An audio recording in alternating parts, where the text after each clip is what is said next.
பல வகை நோய்களுக்கு அடிப்படை காரணம் உணவு தான். இந்த மக்கள் தொகைக்கு நிறைய உணவு கொடுக்கணுங்கிறதுக்காக என்னைக்கு ரசாயனம் கலந்து நம்ம கிட்ட நிறைய உணவுகள் வர ஆரம்பிச்சதோ, ரொம்ப டேஸ்ட்டாக நம்ம சாப்பிட ஆரம்பித்தோம். பட் நம்மளுடைய ஆரோக்கியத்தை கன்ஃபார்மாக இழக்க ஆரம்பிச்சிட்டோம். இனிமேல் பண்ண போகிற ஒவ்வொரு வீடியோக்களுமே முடிஞ்ச அளவுக்கு நல்ல உணவை கொடுக்குறவங்களையும் நல்ல உணவை கொடுக்குற மனிதர்களையும் பற்றி பதிவு பண்ணணும்னு நினச்சோம். நல்ல உணவு கொடுக்கணும்னு நினைக்கிறாங்க, பட் அவங்க கையில் காசு இல்லை. ஏன்னா அந்த நல்ல உணவை போய் சாப்பிட்றதுக்கான மனிதர்கள் ரொம்ப குறைவாக இருக்காங்க. ஸோ அவங்க ரெண்டு பேர்த்தையும் இணைக்கணும் அப்படிங்கிறது தான் எங்களுடைய சேனலோடைய நோக்கமாக இருந்தது. நம்ம உடலுக்கு தேவையான நமக்கு ரொம்ப முக்கியமான உணவை பண்ணுற நிறைய பேர் சத்தமே இல்லாமல் இருக்காங்க. ஆக்சுவலாக நாங்கள் கமர்கட் ஸ்ரீன்னு ஒருத்தரை பற்றி பதிவு பண்ணோம். அவருடைய பையனுக்காக ஒரு சாக்லேட், அதாவது நல்ல ஸ்நாக்ஸ் தேடுறப்போ ஒரு பிராண்டட் சாக்லேட்ஸ் மட்டும்தான் அவங்க கையில் இருந்தது. வேறு நல்ல ஸ்நாக்ஸ் ஒரு ஹெல்த்தியான ஸ்நாக்ஸ் இல்லையேங்கிற ஏக்கத்தை அவரோட வேலையை விட்டுட்டு இன்னைக்கு மற்ற குழந்தைகளுக்காகவும் ஹெல்த்தியான ஸ்நாக்ஸை மட்டுமே பண்ணுற ஒரு மனிதர். அவரோட வாழ்க்கையவே அவர் பையன் கிட்ட ஒரு ஸ்நாக்ஸுக்காக மாற்றி அவரோட தொழிலையே மாற்றி இன்னைக்கு நிறைய பேர் இந்தியாவிலேருந்து பல பேர் அவர்கிட்ட நல்ல ஒரு ஸ்நாக்ஸை ஆர்டர் பண்ணிட்டு இருக்காங்க. ஸோ இந்த மாதிரியான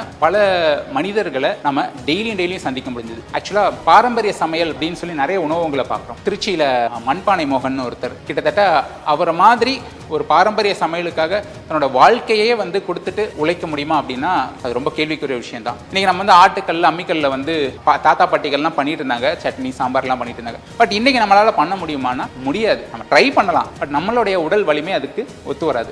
இதை பேசிக்கா ரிசர்ச் பண்ணணும்னு நினைச்ச அவர் இதெல்லாம் ஒரு மனுஷன் ஒரு ஆட்டுக்கல் ஆட்டினா எந்த வேகத்துல என்ன இதுல ஆட்டுவாங்களோ அந்த விஷயத்தை அவர் ஆட்டோமேட்டடா மாத்தி அதுக்குன்னே ஒரு உணவகம் நடத்திட்டு இருக்காரு. அவரே பயிர் விளைவிச்சு அந்த ஆர்கானிக்கா அது கொண்டு அவருடைய சமையல்ல எந்தவித சத்து குறைபாடுகளும் ஏற்படாம அந்த உணவு கொடுத்துட்டு இருக்காரு. அதுக்காக கிட்டத்தட்ட ஒரு 15 வருஷத்துக்கு மேல அதுல ஒர்க் பண்ணியிருக்காரு. ஆனா அவர் ஒரு கப் ரைஸ் 20 ரூபாய்க்கு தான் தராரு.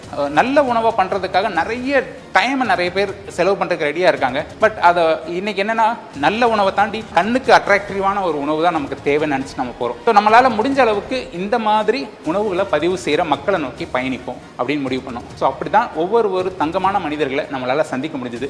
எங்க சேனலை ரெகுலரா ஃபாலோ பண்ற மக்களால் கன்ஃபார்மாக அதை உணர முடியும். ஒன்று, நம்ம யாருக்கு வீடியோ பண்ணுறவங்களோ அந்த உணவகம் சார்ந்த ஒரு மக்கள் பயனடைகிறாங்க. அதே மாதிரி பார்க்குறவங்களும் பயனடைகிறாங்க. இது எல்லா வீடியோலையும் நடக்கும். ஸோ எங்களுக்கு நிறைய பேர் நேரில் சந்திக்கணும் உங்களை அப்படின்னு, அதை நம்ம எங்கேயும் முகம் காமிச்சது இல்லை. ஸோ இவ்வளோ வீடியோக்கள் பண்ணுறீங்க, உங்களுக்கு என்ன ஹெல்ப் வேணும் அப்படிலாம் கேட்க ஆரம்பிச்சாங்க. அதாவது நம்ம யார்கிட்டையும் எந்த உதவியும் கேட்கறது இல்லை. நான் ஒரு நல்ல வீடியோட தாக்கம் எவ்வளோ தூரம் இருக்கும் அப்படிங்கிறது எங்களால் கொஞ்சம் கொஞ்சமாக புரிஞ்சுக்க முடியுது. அதுவும் உணவு சார்ந்து போகிறப்போ இன்னைக்கு ஆக்சுவலாக ரொம்ப வியந்து பண்ண நிறைய பதிவுகள் இருக்கு. ஸோ அந்த மனிதர்கள் எல்லாம் ரொம்ப பெரிய பணம் படைச்சவங்க இல்லை, பட் அப்படி ஒரு விஷயத்தை பணம் படைச்சவங்களாலையும் பண்ண முடியாது அப்படிங்கிற மாதிரி நிறைய பேர்த்த பதிவு பண்ணோம். விழுப்புரம் பக்கத்தில் ஒரு தென்கோடி பக்கம்ங்கிற ஒரு கிராமம்.